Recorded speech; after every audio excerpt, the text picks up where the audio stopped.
So going back to the military, the best and most successful teams, especially in the military, are actually deeply vulnerable together. If you look at special ops teams, they constantly tell each other how much they love each other. Mm-hmm.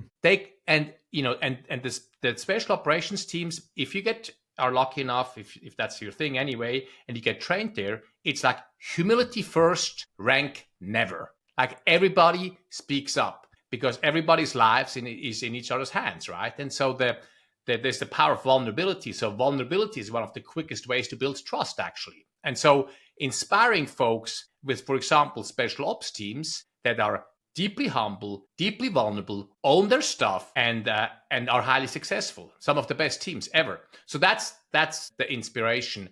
The second piece then is, so how do we get people to do this? Let's have some courage. Let's have some guts, because you know what? The soft stuff is not soft. The soft stuff is tough, right? Tough. Yeah. It's tough. It's tough to stand up and say, I screwed that up. It's tough to say, hey, I want to, take our team culture to the next level. Here's how this looks. We need to talk about failure. By the way, when's the last time that we had a conversation in our teams about how we deal with failures? What's our failure culture? And then, you talked about Amy Edmondson's work. Is it an intelligent failure? That's a different response than if it's a complex or a basic failure. So talking about how we deal with failures in our teams, what failures are, desirable and what are not acceptable, and we need to speak up about them all. And so the reframing failure conversation needs to happen. And then we talked about encouraging speaking up and acknowledging and thanking. And one of the most powerful ways, actually, to build a more humble,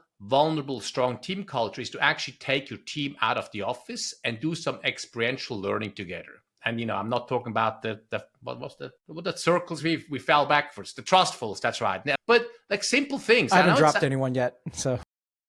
But literally take your team and do a cooking class. It sounds silly, but that's how you it's camaraderie right there. Camaraderie. Yeah. You get to know people on a different level. And when you get to know people on a different and more personal level, and at the core of humble leadership is actually leading relationally, getting to know my people. I understand what David really wants. Hubert Joly, when he turned Best Buy around, the manager, the famous story you probably have heard, the manager in the Boston store had everybody's dreams, life dreams, displayed in the back room. And the manager of the store said to Hubert Joly, my job is to help them achieve their dream, whatever that might be, right? Send my kid to college, buy that new house, whatever it might be. So getting to know my team members on a meaningful, deep level and, deeper and more meaningful level, that's an important first step as well.